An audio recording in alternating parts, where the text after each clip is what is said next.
رہا ہوں کہ ایسے وقت میں جب یہ کچھ ہو رہا ہے، ایک ماں کی، باپ کی ذمہ داری بنتی ہے کہ اپنے نونہالوں کی فکر کریں، اپنے نونہالوں کی فکر کریں، اپنے نونہالوں کو جہنم کا کندا بننے سے بچائیں، جہنم کا ایندھن بننے سے بچائیں اور ان کی تربیت کریں۔ آج نوجوانوں کے اندر دیکھا جائے، نوجوانوں کے اندر آج چونکہ بھی میں کہہ رہا ہوں، چونکہ ماں باپ جو ہمارے ماں باپ ہیں حساس نہیں ہیں، ماں باپ کو اولاد کی فکر نہیں ہے۔ آج ہمارے لڑکے، نوجوان بچے فواہش میں، منکرات میں ملوث ہیں۔ چھوٹے بچے تاش کھیلتے ہیں، چھوٹے بچے تاش کھیلتے ہیں، گھر کے آس پاس کھیلتے ہیں، ماں دیکھتی ہے، باپ دیکھتا ہے، ٹوکتا نہیں ہے۔ کتنا افسوس کی بات ہے یہ باپ، یہ ماں کتنا بےغیرت، کتنا بے حس ہے، دیکھ رہا ہے کہ میرا چھوٹا بچہ، چھوٹا نونہال جس کے ہاتھ میں کتاب ہونی چاہیے، جس کے ہاتھ میں قلم ہونا چاہیے، اس کے ہاتھ میں تاش کا پتا ہے، جس کے ہاتھ میں قلم ہو، کتاب ہو، اس کے ہاتھ میں گٹکھا ہے، سگریٹ ہے، بیڑی ہے، کھینی ہے۔ یہ ہمارے معاشرہ ہے، یہ کتنا بڑا المناک، کتنا بڑا دلدوز واقعہ ہے۔ یہ ماں باپ کتنے بڑے بے فکر ہیں۔ یاد رکھیے یہ ماں باپ نہیں بچ پائیں گے، قیامت اللہ تعالیٰ سے پوچھے گا، بتا تیری اور میں نے تیرے ہاتھ میں ایک نور دیا تھا، اولاد دیا تھا، یار میں نے تحفہ تھا، تو اس تحفے کون ضائع کر دیا؟ اللہ ہم سے، آپ سے سوال کرے گا، ہم والدین سے سوال کرے گا۔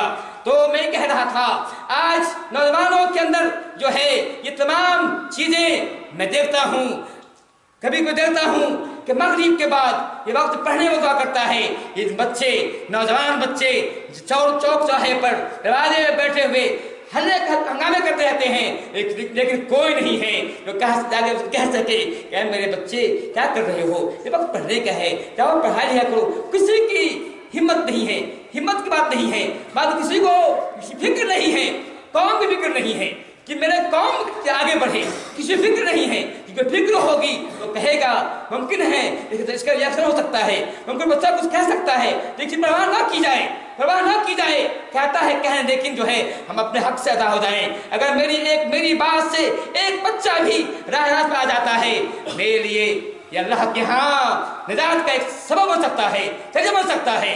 آج ہمارے بچوں میں منشیات عام ہو رہی ہے۔ میں ابھی پڑھ رہا تھا کہ رپورٹ آ رہی ہے کہ ہمارے 80% بچے جو نوجوان لڑکے منشیات کا عادی ہیں، نشہ آور چیز استعمال کرتے ہیں۔ 80%، یعنی 100 میں سے 80 بچہ جو ہے منشیات کا عادی ہے۔ رپورٹ آ رہی ہے، یہ رپورٹ آ رہی ہے کہ ہر سال 42 لاکھ بچے، 42 لاکھ انسان جو ہے اس منشیات سے مرتا ہے، اسی گٹکھا سگریٹ بھی سے مر رہا ہے۔ یہ رپورٹ ہے، یہ کوئی کہانی نہیں ہے۔ کون ہے اس کا سبب، کون اس کا باعث، کون اس کا ذمہ دار ہے؟ جس کے ذمہ دار سیدھے طور سے ماں باپ ہیں، شکایتی طور سے اس کے استاد بھی ہو سکتے ہیں، چونکہ اسکولوں میں، مدرسوں میں تعلیم خوب دیا جاتا ہے، پڑھائی خوب جاتا ہے، لیکن بچوں کو ادب بھی سکھایا جاتا ہے، ادب بھی سکھایا جاتا ہے۔ حالانکہ ادب پہلی چیز ہے، تعلیم بعد چیز ہے۔ یہ بات میں نہیں کہہ رہا ہوں، ماں اسلاف پتہ نہیں کر رہا ہے، ماں اسلاف نے بڑا ادب سیکھا ہے، اخلاق سیکھا ہے، تعلیم حاصل کی ہے۔ ہم پہلے تعلیم حاصل کرتے ہیں، بچہ پیدا ہوتا ہے، کمنٹ بھیج دیتے ہیں، یہ اور سمجھتے ہیں کہ اور اس کمنٹ بھیجنے میں لوگ اپنا شان دکھاتے ہیں، ہمارا بچہ کمنٹ پڑھ رہا ہے، میں پیسے بچے پہ اتنا پیسہ خرچ کر رہا ہوں۔ تعلیم پر ہمارا دھیان جو اخلاق پر نہیں ہے، ادب پر نہیں ہے، یہ وجہ ہمارے بچے بگڑ رہے ہیں۔ تو میں یہ کہہ رہا تھا، اللہ کے نبی فرما رہے ہیں جہاں بچوں کا یہ حال ہے